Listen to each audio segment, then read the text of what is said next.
$3,000. There we are on our Plymouth wagon. Me and my sister on our Rambler wagon. Price of gas was 28 cents a gallon. John F. Kennedy was sworn in as president in January of 1961, and the nation fell in love with the Camelot White House. The two children, Carolyn and John, were often photographed around the White House, riding ponies and hiding under the desk. That's a famous photograph.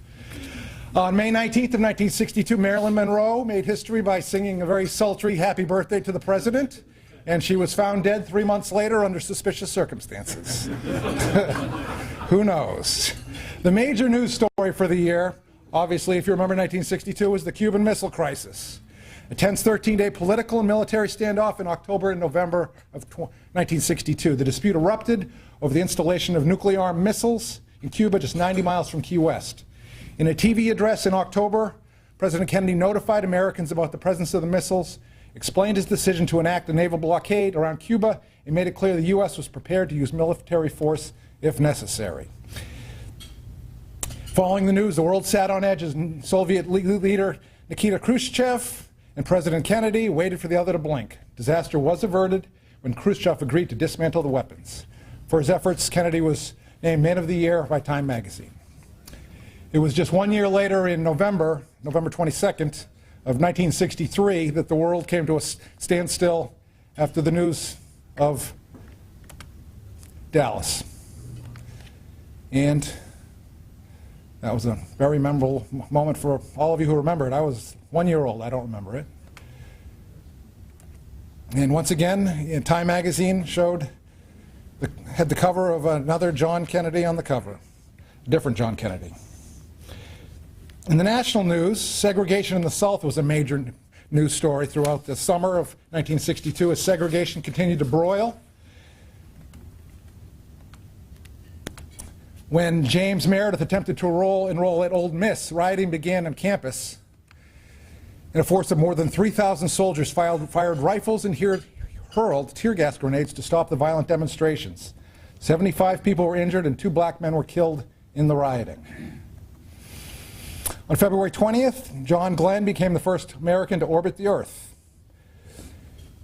The oral polio vaccine was introduced in 1962, 7 years after Dr. Jonas Salk's injections prior to that. It was given to millions of children worldwide. In pop culture, after an unknown group was turned down by Decca Records, their single Love Me Do instantly propelled the Beatles to fame. The biggest hit on television was the Beverly Hillbillies.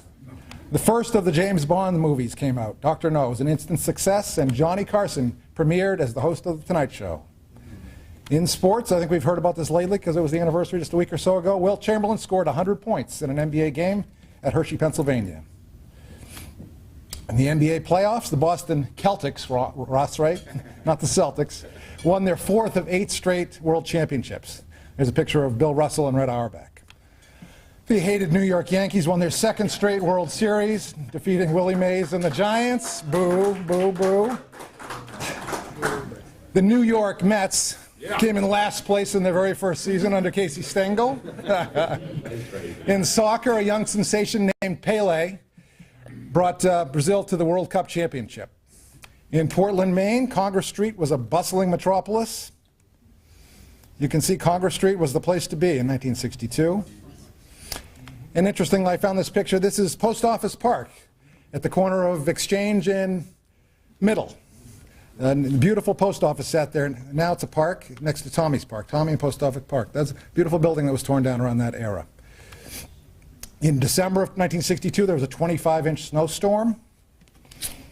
And the airwaves in Portland, Maine were hopping with the Dave Astor Show, featuring former Portland Rotarian and my former uncle-in-law, Dave Astor. Portland Rotary Club met in the Mayfair room at the Lafayette Hotel on Congress Street. Average attendance for meetings was usually around 140 members, which represented about 70% of the club. One of the biggest fundraisers of the year was Operation Fruitcake, with the club selling fruitcakes for $3 a piece, a project which raised over $1,000. Our United Way campaign raised over $3,000, and bell ringing for the Salvation Army was in full effect during the holiday and remains a holiday tradition today, over 50 years later. There were me and Tom Talbot just a couple months ago. In January, we celebrated the one-year anniversary of the South Portland Rotary Club, one of our offspring. And the prominent speakers in the club included Edmund Muskie, the honorary member Rear Admiral Donald McMillan, who made over 30 expeditions to the Arctic. And in April, 4 high school students competed in a lively debate, including a very bright young man, in quotes, from Deering High School named Tom Allen. 1962 was a very good year for me as I was born, and I was able to take a moment in 1963 in the summer and ponder my future and think about my life, which has been very good.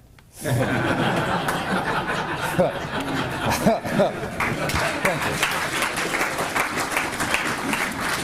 Quick announcement about Alabama.